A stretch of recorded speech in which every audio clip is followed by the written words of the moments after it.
Connectez-vous, connectez-vous, connectez-vous, connectez-vous.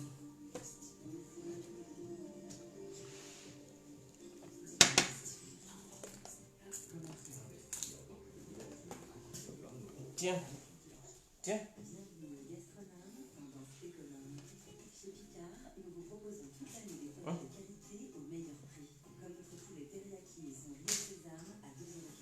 Connectez-vous, on se laisse. Voilà, j'espère que tout le monde va bien. Ah, j'espère que vous allez très bien. Sandrine Nyakali. Ah, Nyakali, ça c'est un autre dida, hein. Sandrine Nyakali, ça c'est... Vous êtes dida. Big up à vous. J'espère que vous allez très bien. Connectez-vous, connectez-vous. Abonnez-vous massivement sur Guigui Complet.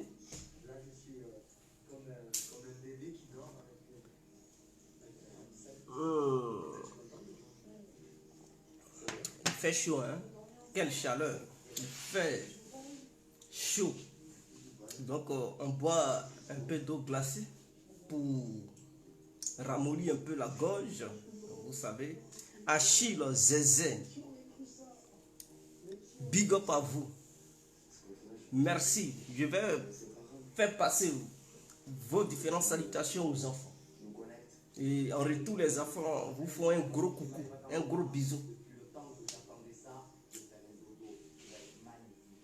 Ah ouais, Zikisu. Ouais, je connais bien Zikisu.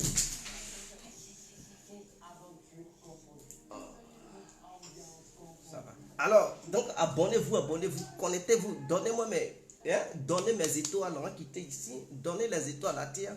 Il y a dossier, mettez les étoiles, qu'est-ce que vous attendez?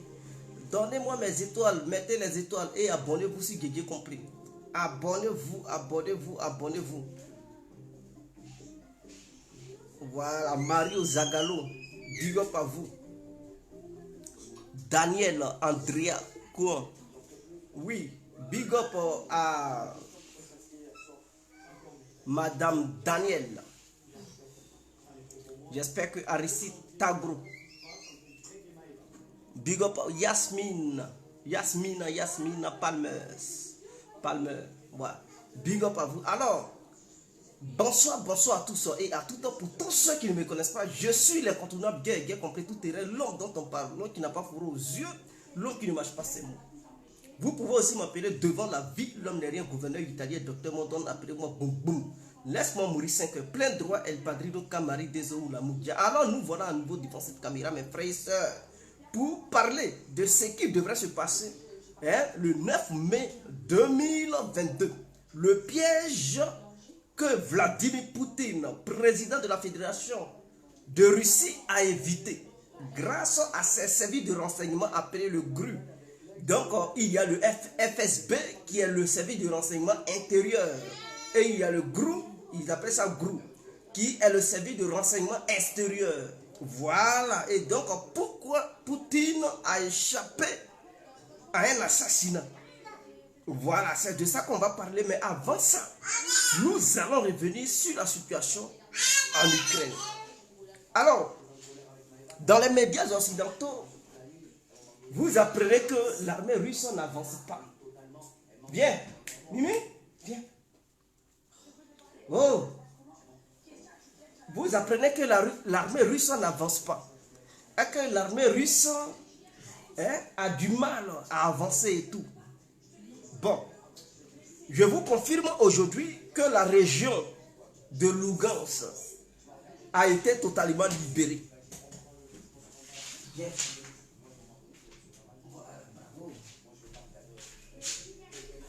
Je vous confirme que la région de Lugansk a été totalement libérée.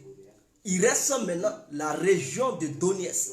Parce qu'il y avait deux régions à l'est de l'Ukraine.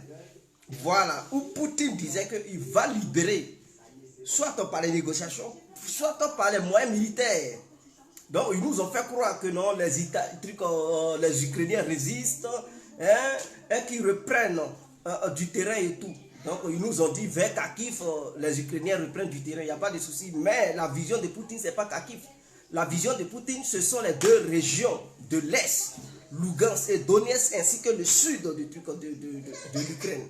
Et donc Lugansk vient d'être libéré totalement. Donc ça y est, sous le contrôle russe à 100%. Il reste maintenant Donetsk. La bataille de Donetsk va s'engager ce soir où je vous parle. Parce que comme là-bas vient d'être libéré, ils vont maintenant engager la bataille de Donetsk. Parce que la région de Donetsk, il y a Mariupol qui fait partie de Donetsk, ainsi que les autres villes, voilà, Zapario, comment on appelle ça, Melitopol. Il y a Melitopol, il y a Mariupol, tout ça là, ça fait partie de la région de Donetsk. Et en haut là-bas, il y a la région de Lugansk. Donc c'est Lugansk qui est libre. La Russie vient de libérer Lugansk en ce moment où je vous parle. Donc il reste maintenant la partie de Donetsk.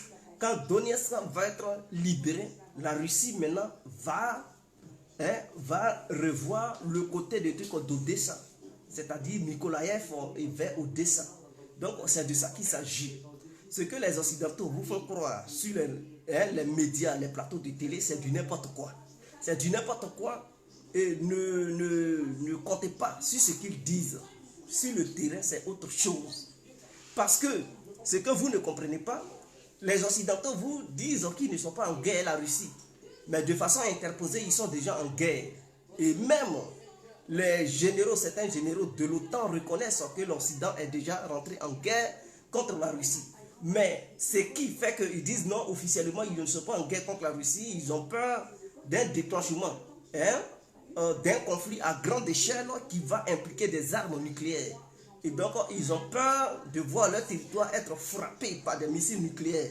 Donc, c'est ce qui les pousse à dire qu'eux, ils ne sont pas en conflit avec la Russie et que dans les résolutions internationales, quand deux pays sont en conflit, voilà, il y a des règles qui disent que non, un autre État souverain peut apporter un soutien militaire à l'autre État sans être co-belligérant. Est-ce que vous comprenez? Voilà, donc les États-Unis même, Joe Biden a déclenché une loi qui date de 1941.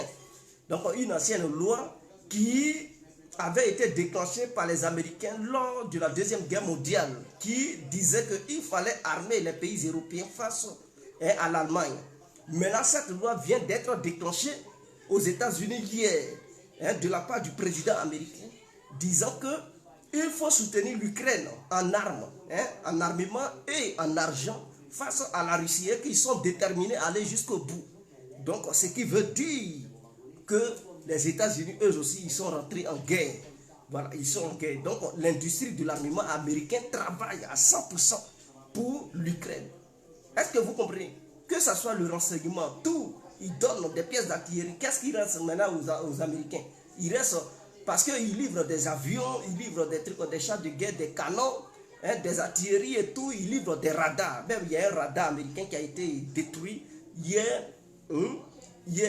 en Ukraine. Voilà, un radar pour détecter les batteries, de l'artillerie russe ainsi que certains avions et tout. La Russie vient de détruire leur radar qui permettait aux Ukrainiens et tout. Ils ont décidé de livrer une technologie de radio-électronique, c'est-à-dire un brouillage électronique et tout, mais ça va être détruit. Donc, lorsqu'ils font sortir toute leur technologie dont ils disposent, et qu'ils n'ont plus de technologie en dehors de ce qu'ils livrent en Ukraine, c'est qu'ils sont déjà à fond dans la guerre. Il reste seulement les navires de guerre et les sous-marins. En dehors de ça, bon, qu'est-ce qu'il leur reste? Tout ce qui est missile, ils donnent ça aux Ukrainiens et tout. Donc, ils sont déjà engagés dans une guerre. C'est pour rien que les gens vous disent que non, petit Ukraine, la Russie ne peut pas envahir l'Ukraine, la Russie n'arrive pas à faire truc. Mais la Russie n'a pas engagé toutes ses forces en Ukraine. Elle a engagé uniquement 200 000 personnes. 200 000 personnes. Or, l'armée russe, ça fait 900 000 personnes. Est-ce que vous comprenez? 900 000 personnes, 900 000 membres actifs. Et quand on met les réservistes, ça fait 3 millions de personnes. Mais elle a envoyé seulement 200 000 personnes en Ukraine. Face à ça, il y a toutes les forces de l'OTAN ainsi que la population ukrainienne qui est galvanisée, les gens de 18 à 60 ans, eux tous, ils ont pris les armes. En dehors de ça, il y a des milices étrangères qui sont dans le game. Mais face à ça, la Russie gagne du terrain. C'est de ça qu'on parle. C'est de ça qu'il s'agit. Et les gens ne vous disent pas la vérité. Alors, cette histoire du 77e manifestation de la Russie, parce que pour eux, les Russes, c'est une fête nationale. Et le 9 mai est une date très très précieuse pour les Russes. Vous savez que les Occidentaux avaient pour but d'éliminer Vladimir Poutine. Et cela ne se cache pas. Puisque à travers les médias, ils appellent au meurtre, ils appellent à l'assassinat vis-à-vis de Poutine. Donc pour eux, il faut éliminer Poutine. Alors, tout le monde remarquera que hier, lors du défilé, il était prévu que des avions défilent aussi. C'est-à-dire, il était prévu de montrer quelques avions qui allaient passer sur les lieux où il y a eu le défilé militaire. Pourquoi le défilé de l'avion n'a pas eu lieu? Voici la question. Pourquoi cela n'a pas eu lieu? Et encore les Occidentaux, pour vous mentir, ils disent non, c'est parce que la Russie n'a plus d'avions, c'est parce que l'Ukraine a battu tous les avions russes. Vraiment, tous ces mensonges, il y a beaucoup qui croient encore à ça. Mais avant même que le défilé n'ait lieu, vous avez vu des répétitions des avions qui faisaient des répétitions dans le ciel de Moscou. Ce qui veut dire qu'ils ont toujours des avions. Et les petits avions que l'Ukraine a détruits là, ça ne vaut même pas 1000 avions. Ça ne vaut même pas 1000 avions russes. Parce que la Russie a plusieurs avions. Les Sukhoi 57, l'Ukraine n'a jamais détruit les Sukhoi 57. Les MiG-31, ils n'ont jamais détruit ça. Il y a les trucs, les Sukhoi 35, il y a les Sukhoi 30, 34 et consorts. Il y a aussi les MiG 29, les MiG 27, il y a aussi les MiG 35 et tout ça. Il y a les Yakovlev, le Yak. Il y a toutes sortes de trucs d'avions. Il y a aussi des drones, les gros drones, les Sukhoi 70 et tout. Donc ils ont ces avions-là, mais ils n'ont pas fait défiler ça. Pourquoi? Voici la question que des gens devraient se poser. Alors, à travers mes sources et mes informations dont je dispose, c'est que la CIA était en contact avec quelques pilotes russes. Je vais m'hydrater la gorge. La CIA était en contact avec quelques pilotes russes. Et le service de renseignement extérieur, c'est-à-dire le GRU, a reçu l'information comme quoi, lors du défilé, s'il y avait un défilé aérien, un pilote, puisque la CIA est en contact avec certains pilotes russes, il se peut que la CIA dise à un pilote de l'un des avions de faire un attentat sur la foule là où le président de la République, Vladimir Poutine, était placé pour non seulement l'éliminer et éliminer plusieurs généraux russes. Et c'est ce qui était prévu. Et comme la Russie a reçu l'information, et ils ne savent pas quels gens, quel était le pilote réellement, quels sont les pilotes russes qui étaient en contact avec les services de renseignement occidentaux, alors ils ont préféré annuler le défilé aérien. Et donc avec le défilé terrestre, les chars n'étaient pas armés, les canons. Dans les canons, il n'y avait pas les armes pour dire que non, ils ont convaincu un conducteur de char pour allumer Poutine. Donc ça, c'était garanti que aucun char n'allait tirer sur lui, puisque les chars étaient désarmés. Est-ce que vous comprenez? Les chars étaient désarmés. Et ceux qui avaient les fusils qui marchaient et tout, les militaires, il n'y avait pas de balles à l'intérieur. Tout était désarmé. Pour ne pas que un militaire dans la foule prenne son arme pour tirer sur le président. Est-ce que vous comprenez? Mais le chat aussi, il ne peut pas détourner le chat pour dire, bon, ça va aller marcher sur le président. Là, le président aura tout le temps de fuir et de s'échapper avant que le chat n'aille l'écraser. Puisqu'il est éloigné, il était quand même à la hauteur de là où, où les démarches militaires se passaient. Donc, voici ce que les Occidentaux avaient prévu. Convaincre un pilote russe pour qu'il puisse faire tomber son avion là où le président était assis pour causer la mort du président. Et comme les services de renseignement russes avaient déjà reçu l'information, alors ils ont préféré annuler le défilé aérien. Et pour justifier ça, ils ont dit non, le ciel de Moscou était sombre. C'était pas bien pour un défilé. Mais les avions militaires russes ont été conçus pour brader n'importe quelle météorologie. C'est-à-dire, quel que soit le temps, ces avions sont conçus pour opérer. Donc, voici un peu ce qui devrait se passer. Et donc, les Occidentaux étaient convaincus que ce jour-là, Poutine allait perdre la vie. Ils étaient convaincus. Voilà pourquoi, avant même le défilé militaire, ils disaient que non, il y a un coup d'État qui se prépare parmi les militaires. Est-ce que vous n'avez pas suivi ça? Ils ont dit non, les militaires grognent. Il se peut qu'ils écartent Poutine, il se peut qu'ils éliminent Poutine pour faire truc parce que le peuple russe ne va pas bien, les militaires sont démoralisés et tout. C'est parce qu'ils avaient déjà programmé cela. Et donc, il fallait préparer les esprits. Et donc, si cela voyait le jour, ils allaient dire, oui, ce sont les militaires qui l'ont écarté parce qu'ils en avaient marre. Donc, à un moment donné, les médias occidentaux commençaient à parler de ça, que non, un coup d'État se prépare en Russie. Un coup d'État se prépare en Russie et que les militaires sont mécontents. Et il n'y a pas un bon résultat sur le terrain ukrainien. Donc, ils sont mécontents, ils ne veulent pas continuer comme ça. Et donc, voilà, dans les coulisses, les militaires se préparent à renverser Poutine. C'est parce que ce coup était préparé et ils étaient convaincus que le président Poutine allait mourir ce jour-là. Alors, il fallait déjà préparer l'opinion internationale si cela voyait le jour pour dire que c'est son armée qui l'a tué parce que sa politique de va-t-en-guerre détruit la Russie et c'est une honte. Et l'armée russe, les gens ont surestimé ça. Et que c'était une armée à 4 ans. Donc les généraux, voyant cela, ils ont décidé de s'en débarrasser de Poutine. Mais en réalité, ce n'était pas les Russes qui allaient monter le coup. Le coup allait venir de l'extérieur. Puisqu'ils ne savent pas comment faire pour arrêter la Russie. Ils ne savent pas comment faire pour empêcher Poutine d'atteindre ses objectifs.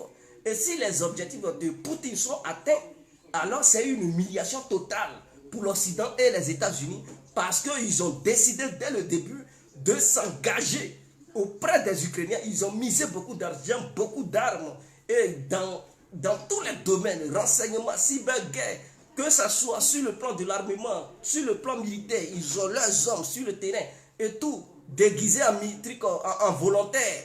Et ils sont là-bas, ils combattent. Donc, s'ils perdent la face, le monde saura que la Russie est réellement une grande puissance et ça sera une grande humiliation pour non seulement les États-Unis, parce que les autres États qui sont dans l'Alliance Atlantique diront que mais s'ils nous attaquent, l'Amérique ne peut pas nous protéger. Malgré ce que l'Amérique a fait pour l'Ukraine, malgré cela, Poutine a atteint ses objectifs militairement sans passer par les négociations. Et donc, pour éviter ça, il fallait éliminer Poutine pour affaiblir la Russie. Une fois Poutine éliminé, mais ils sont convaincus que les troupes russes sur le terrain allaient être démoralisées. Ça allait être, l'organisation sur le terrain allait être désorganisée. Ils allaient convaincre certains corrompus qui sont parmi les militaires à faire de telle sorte que la Russie quitte l'Ukraine de façon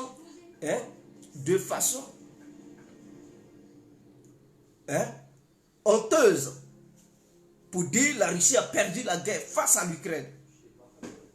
Mais ils n'allaient pas dire c'est eux qui apportent leur soutien à l'Ukraine et qu'eux ils sont impliqués dedans. Non, ils vont dire l'Ukraine a battu la Russie. Et c'est ce qui était programmé. Malheureusement pour eux, ce coup n'a pas vu le jour, ce coup a échoué. parce que les services de renseignement russes ont bien fonctionné. Les services de renseignement russes ont bien fonctionné ce jour-là. Alors, par rapport à ce qui se passe, il se peut que Poutine déclare la guerre officiellement à l'Ukraine. Oui, il se peut qu'il déclare officiellement la guerre à l'Ukraine. Pourquoi? Parce que là où il est là, s'il recule, ou bien s'il se limite là, ils vont dire qu'il a échoué. Parce que quand vous regardez les médias occidentaux, ils disent non, Poutine n'a pas pu prendre Kiev. C'est un échec, une débandade de son armée et tout. Donc, il se limite sur l'est de l'Ukraine et le sud. Mais là encore, il va échouer. On va aider les Ukrainiens à battre les Russes, à chasser les Russes sur le territoire ukrainien, ceci, cela. Mais ça, c'est un gros rêve, parce qu'il rêve. Mais Poutine sait que s'il se limite sur cette partie de l'Ukraine, le reste de l'Ukraine va intégrer l'OTAN et l'Union européenne. Est-ce que vous comprenez? Et donc, du coup, l'OTAN sera aux frontières de la Russie. Et ces missiles seront à portée de Moscou. Ce que Poutine ne veut pas. Est-ce que vous comprenez? C'est-à-dire, si Poutine prend une partie de l'Ukraine, l'autre partie là, les membres de l'OTAN vont envahir ça. Parce que la Pologne a déjà un plan pour dire qu'elle veut prendre une partie de l'Ukraine. Parce qu'auparavant, dans l'histoire, une partie de l'Ukraine appartenait à la Pologne. Donc la Pologne a un plan pour dire, bon, on veut sécuriser une partie de l'Ukraine pour empêcher l'avancée de la Russie. Mais c'est un plan qui cache un autre plan. Ce plan consiste à rentrer en Ukraine avec toute l'armée polonaise sans combattre et envahir cette partie. Et déclarer que non, cette partie appartient à la Pologne. Et donc l'Ukraine ne pourra plus les faire sortir de façon intelligente. Et c'est ce qu'il veut faire. Et le renseignement russe a dévoilé cela. Mais ce n'est pas là le problème. Le problème est que les Américains et les Européens sont décidés coûte que coûte à faire rentrer l'Ukraine dans l'Union européenne et dans l'OTAN. Hier, Emmanuel Macron, lors de son discours à Strasbourg, il a fait comprendre que il faille que l'UE fasse tout pour faire rentrer l'Ukraine dans l'Union européenne. Ce que Poutine ne voulait pas. Parce que qui dit l'Union européenne dit l'OTAN. Parce que les pays membres de l'UE ont un accord de défense qui n'est pas l'accord de défense de l'OTAN. Cet accord dit quoi? Si jamais un pays membre de l'Union européenne est attaqué, les autres pays membres de l'Union européenne doivent apporter assistance à ce pays. De façon, vous comprenez? Maintenant, les autres membres de l'Union européenne sont dans un autre mouvement qu'on appelle l'OTAN. C'est-à-dire, si un membre de l'UE, de l'OTAN est attaqué, alors les autres pays membres de l'OTAN doivent apporter leur soutien militaire. Je veux dire quoi par là? Est-ce que vous m'écoutez? D'abord, les pays qui sont membres de l'UE, qui ne sont pas dans l'OTAN, ça empêche l'OTAN de créer des bases militaires dans ces pays. Mais de façon indirecte, ces pays-là sont protégés aussi par l'OTAN. Je m'explique. On prend le cas de la Suède. La Suède fait partie de l'Union européenne, mais ne fait pas partie de l'OTAN. Ce qui empêche l'OTAN de créer une base militaire sur le territoire suédois. Imaginons que la Russie attaque la Suède. Puisqu'il y a un accord entre les pays membres de l'UE qui stimule que si un pays membre de l'UE est attaqué, les autres pays membres de l'UE doivent aider ce pays membre de l'UE. Donc, supposons que la Suède est attaquée par la Russie. Les 27 pays de l'Union européenne doivent apporter assistance à la Suède. Ce qui fait qu'ils vont directement rentrer en guerre contre la Russie. Et donc, s'ils rentrent en guerre contre la Russie, puisque les autres pays membres de l'UE font partie de l'OTAN, indirectement, directement, c'est l'OTAN maintenant qui vient pour dire non, il y a des pays membres de l'OTAN qui font partie de l'Union européenne, qui sont en guerre contre la Russie. Et l'article 5 de l'OTAN dit, si un pays membre de l'OTAN est en guerre avec une autre puissance, alors les autres membres pays de l'OTAN doivent apporter leur assistance. Ce qui fait que les États-Unis, le Canada, le Japon, et tous ceux-là, ils vont entrer en guerre. Est-ce que vous comprenez? Parce que l'article 5 sera déclenché parce que tout simplement, il y a des pays membres de l'OTAN qui vont apporter leur soutien à la Suède puisque ces pays membres de l'OTAN font partie de l'Union européenne. Est-ce que vous comprenez? Et donc, c'est ce que les Européens veulent faire. C'est ce qu'ils veulent faire avec l'Ukraine. Donc, indirectement, l'OTAN est la branche, non, l'Union européenne est la branche politique. Et l'OTAN est la branche militaire. Donc, qui dit Union européenne dit OTAN. Même si dans l'Union européenne, l'Amérique n'est pas devant. Et qu'on dit, bon, ça c'est une organisation européenne uniquement. Mais vous devez comprendre que derrière l'Union européenne se cache l'OTAN. Est-ce que vous comprenez? Donc, c'est comme si la Finlande rentre en guerre avec la Russie. Puisque la Finlande fait partie de l'Union européenne, et il y a un accord qui dit, bon, les pays membres de l'Union européenne doivent s'aider. Donc la France va rentrer en guerre. Si la France rentre en guerre, la France est membre de l'OTAN. Et donc c'est comme si la France est en guerre avec un autre pays. Donc au nom de l'OTAN, les autres pays membres de l'OTAN doivent venir pour porter secours à la France. Donc indirectement, ils viennent en aide à la Finlande. Voilà, c'est ce qui se passe. Et c'est ce qui va se passer si l'Ukraine rentre dans l'UE. Et Poutine, voyant ce danger, il dit non, pas question. L'Ukraine ne va pas rentrer dans l'Union européenne. Donc Poutine est conscient. Quand il dit si la Finlande rentre dans l'OTAN, c'est pour finaliser. Il aura des conséquences graves. Donc Poutine, il sait. Il sait et il comprend que s'il rentre en guerre avec la Finlande, c'est comme s'il rentrait en guerre avec l'OTAN. Et il s'est préparé pour ça. Voilà pourquoi il a tenu le discours pour dire qu'il veut tout faire pour éviter une guerre mondiale. De ce qui s'était passé en 1945. C'est une manière d'interpeller les autres pays membres de l'OTAN et de l'Union européenne qui veulent au coûte que coûte installer des bases militaires à la frontière de la Russie. C'est une manière de les interpeller pour dire si vous voulez. Je sais que la Finlande fait partie déjà de l'OTAN de façon indirecte parce qu'elle appartient à l'Union européenne. Mais le fait de vouloir officialiser pour dire l'OTAN a maintenant le droit d'envoyer des missiles nucléaires à la frontière même de la Russie, c'est inacceptable et inadmissible. En ce moment, la Russie est obligée de rentrer en guerre contre la Finlande et donc en guerre contre l'OTAN. Et c'est ce que Poutine voulait faire. C'est ce message qu'il voulait faire passer. Pour dire, faisons tout pour éviter une guerre mondiale. Ce qui veut dire pour éviter une guerre mondiale, ne venez pas à mes frontières pour vouloir installer des bases militaires sous prétexte que ces pays font partie de l'OTAN. Est-ce que vous comprenez? Donc c'est ce qui se passe en ce moment. C'est ce qui se passe. Donc quand Poutine voit que même s'il prend une partie de l'Ukraine, l'autre partie va adhérer au sein de l'UE, et le rêve américain, c'est de faire rentrer l'Ukraine dans l'Union européenne. Comme ça, ça va donner la légitimité aux Américains pour dire, bon, nos partenaires sont membres de l'UE, et donc nous, on va envoyer tout ce qu'on peut envoyer, les militaires, tout ceci. Donc Poutine, voyant cette menace, il ne peut pas accepter. Ce qui va pousser Poutine à déclarer une guerre contre l'Ukraine. Et cette guerre aura pour but de prendre toute l'Ukraine. Aura pour but de prendre toute l'Ukraine. Ça n'aura plus pour but de prendre l'Est et le Sud de l'Ukraine. Mais aura pour but de déclencher une guerre sur toute l'étendue du territoire ukrainien. Et la Russie a les moyens.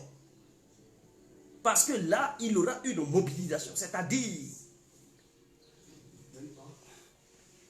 les militaires qui étaient les réservistes et ceux qui sont en fonction, ils seront obligés de se mobiliser. C'est-à-dire les 3 millions de militaires. Si l'État russe est en guerre, la Russie sera obligée de mobiliser 3 millions d'individus, les armer et les lâcher sur l'Ukraine pour déclencher une guerre sur toute l'étendue du territoire ukrainien avec tous les moyens dont dispose la Russie, c'est-à-dire l'aviation, les navires, les chars de guerre, tout.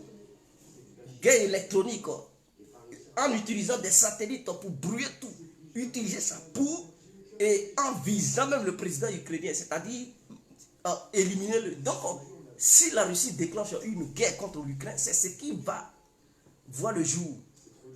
C'est ce qui va voir le jour. Donc, les Européens n'auront même plus le temps de faire entrer des armes, puisque si la guerre se déclenche partout en Ukraine, c'est comme si c'est toutes les villes qui sont maintenant impliquées dans la guerre. Et donc, du coup, les Européens ne vont plus défiler à Kiev pour dire on va saluer Zelensky. Non, ça n'aura plus le temps. Parce que ça sera une guerre très intense, de haute intensité. Une guerre. Donc là, aucun pays européen ne peut encore vouloir jouer les gros bras pour dire on va envoyer des armes. Parce que en ce moment-là, la Russie se considère comme une nation en guerre. Et donc, si un pays européen veut maintenant apporter ses coups à l'Ukraine, alors ça va dégénérer. Ça va dépasser les frontières. Parce qu'en ce moment, la population russe sera en alerte pour dire nous sommes en guerre, nous sommes un État en guerre. Et nous faisons la guerre contre l'Occident. Ce qui va faire que les Occidentaux vont mettre de l'eau dans leur vin pour dire ah, on ne veut pas aller trop loin pour ne pas que la guerre dégénère. Et donc, ils vont rester dans leur coin. Ils vont condamner. Et la Russie va envahir toute l'Ukraine.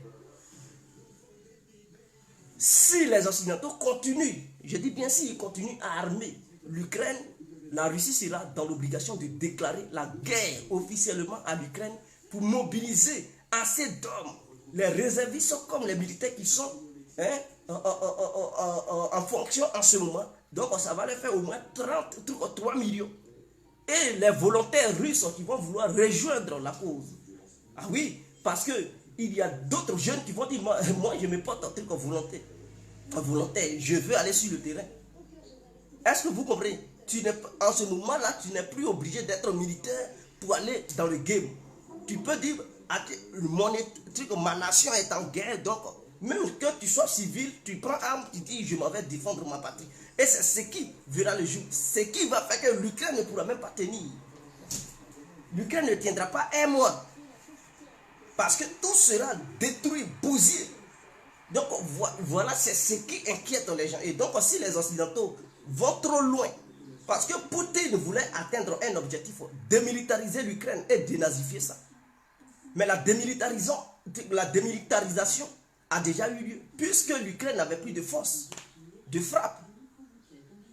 Celle que l'Ukraine a toujours, c'est parce que les Occidentaux sont venus en aide, les Américains sont venus en aide aux Ukrainiens. S'ils ont encore des avions, des drones, c'est parce que les pays anciens qui étaient membres de l'Union soviétique disposent des armes soviétiques, c'est-à-dire les MiG-29 et les MiG-27, les Sukhoi, les Sukhoi 27 et tout.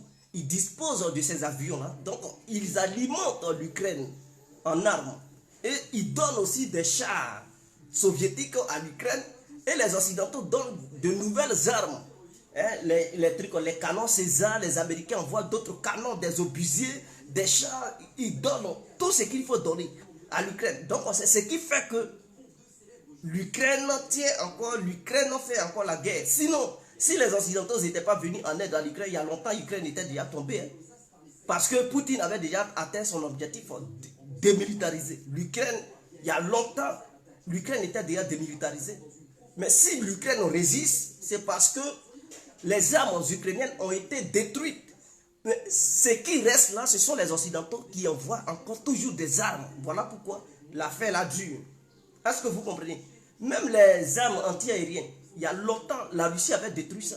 Donc les S-300 qui restent encore, il y a la Grèce qui a donné, il y a les ex-pays membres de l'Union soviétique qui disposaient des missiles S-300 qui ont donné ça à l'Ukraine pour renforcer la défense anti-aérienne ukrainienne. Sinon, l'Ukraine même, ses propres défenses anti-aériennes, la Russie a détruit ça les premiers jours de la guerre. Donc d'autres disent, petit Ukraine, non. la Russie détruit les armes ukrainiennes, ce sont les Occidentaux qui donnent toujours des armes. Ils multiplient des armes, ils donnent des trucs, des cargaisons d'armes. Donc c'est pour ça que depuis là, ça continue. Est-ce que vous comprenez? Donc voici un peu ce qui se passe. Je ne vais pas trop durer. Je vous laisse. Bonne soirée à tous et à toutes. Ciao.